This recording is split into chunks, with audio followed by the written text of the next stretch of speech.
So is I'm sorry, I have added that actually in front of you all. I didn't mean to do it. I meant to do it after you all. So you all, you can go ahead.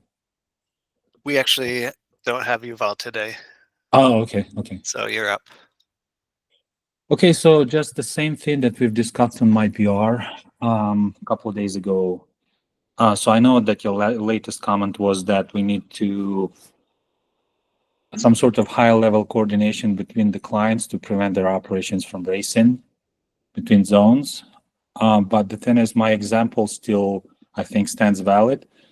The example I want to give is when we have secondary zone, we have LC running in the secondary zone, and we have client ops hitting the primary zone, and then eventually there is still a possibility of collision during data sync.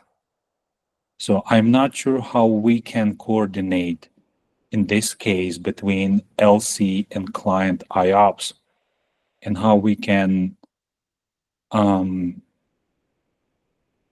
sort of guarantee that no collision will ever take place. I understand that the likelihood of this collision is very slim, if not minuscule, because of nanosecond resolution. But the whole idea is that what we want to do is we want the client put to always take precedence over LC delete, let's say. Does it make sense?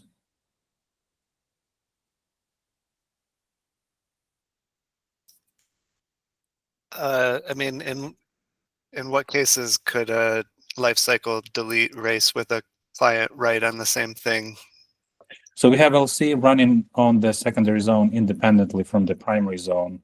And we have, obviously, we accepting client operations on the primary. So let's say that they both target the same object, right? And LC delete happens at the exact same moment that the client put happens. I mean, I understand that this is a very remote possibility. The likelihood of that is very minuscule. But still, once those two operations replicate to each zone, we will have to rely on that version ID for conflict resolution. And that's the only way to do it now, to do it today, right? I mean, the lexicographical compare. For making the decision about which version is current, right? Yeah, for making the decision which one, becomes current, which one isn't, is going to be just before that. Because what it could lead to, for example, let's say that LC delete wins in this case, so client might be surprised to find out a second later that the version that he just uploaded is not there anymore. Even though it is there, but it's just not the current. The delete marker is.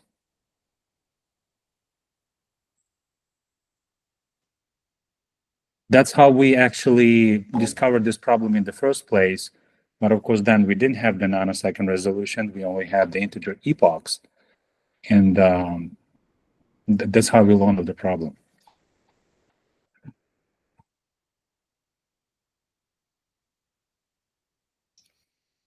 Okay.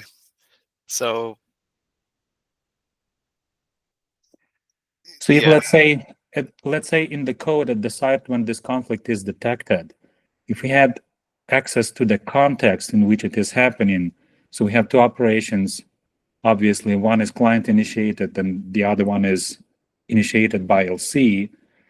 If we could somehow prioritize, not just use the version ID, but take the context into account when we decide which one becomes current. That's the whole point, what I'm trying to say.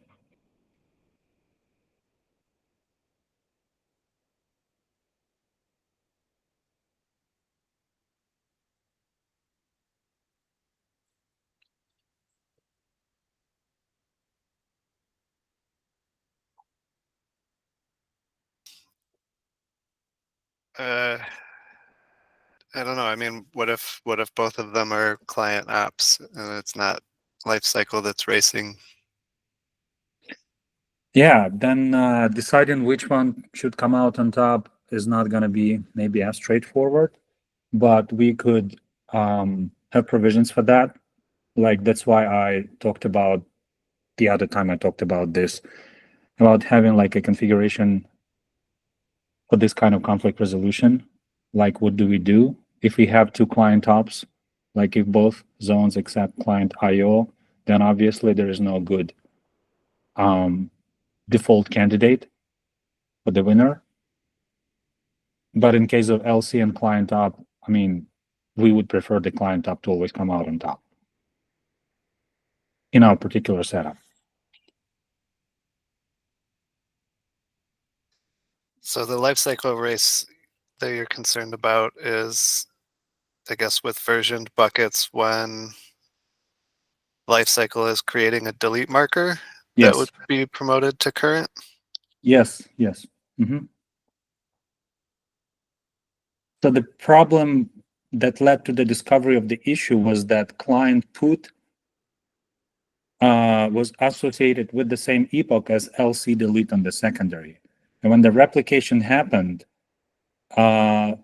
delete marker won, and it was replicated back to the primary. So then when client tried to get their data, they got delete marker instead, and they were surprised. I believe since then we've changed lifecycle so that its changes don't replicate. Yeah, but for if delete marker is the current version, it would still replicate in Squid, right?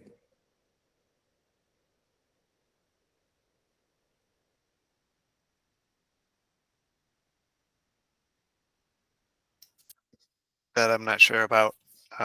Jane, was it you that had that pull request? Do you know if that's on Squid? Right. So if it's a current version, delete, it will still replicate. We just don't replicate the non-current one.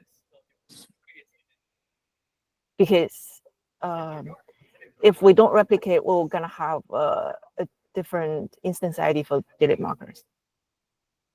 Right.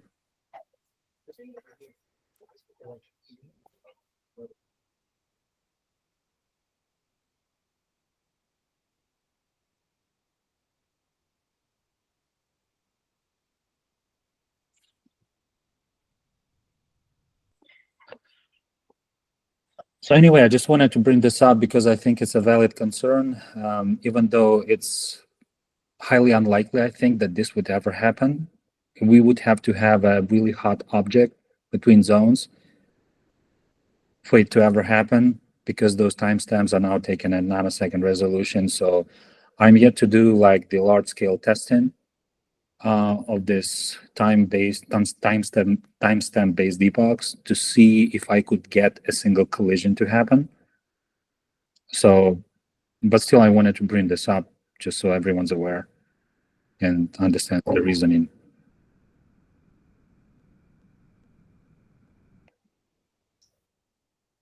Does that sound like a valid concern to you, Casey, or anyone else? To me, it's very hard to reason about. I mean, even if we handle collisions at the same nanosecond, if the lifecycle delete is 1 nanosecond after, then it's still going to take precedence, right? Yeah, so yeah. You're not really solving a race either way, it seems to me. Okay, so that's why for now I did nothing about this. I mean, I understand that this is highly unlikely to happen. But this, we just kept this internally, this was brought up a couple of times. And that's why I wanted to bring this up on this call, just to get the feel of what people think about it.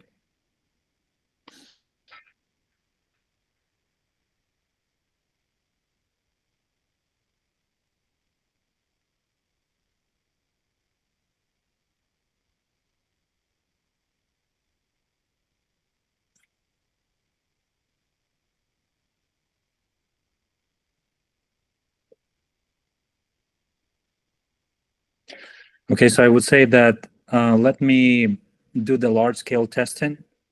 If I do run into any collisions at nanosecond resolution, then I think maybe it makes sense to come back to this and discuss this more. If not, then maybe it's good as it is. What do you say?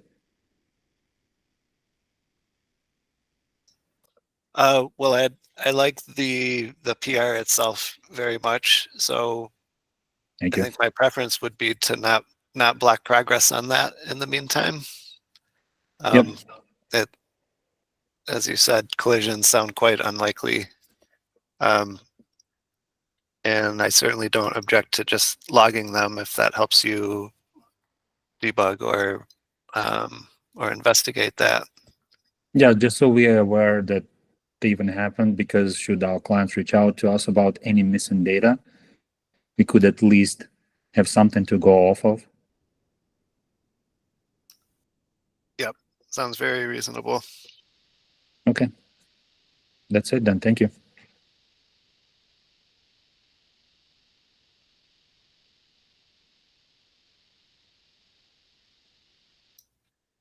Okay, I had linked up the PR in our agenda. If anybody else is interested in review there, review would be welcome.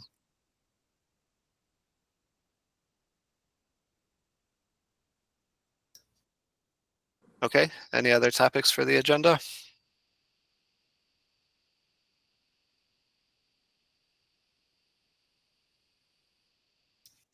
All right, thanks Igor. Thanks everybody.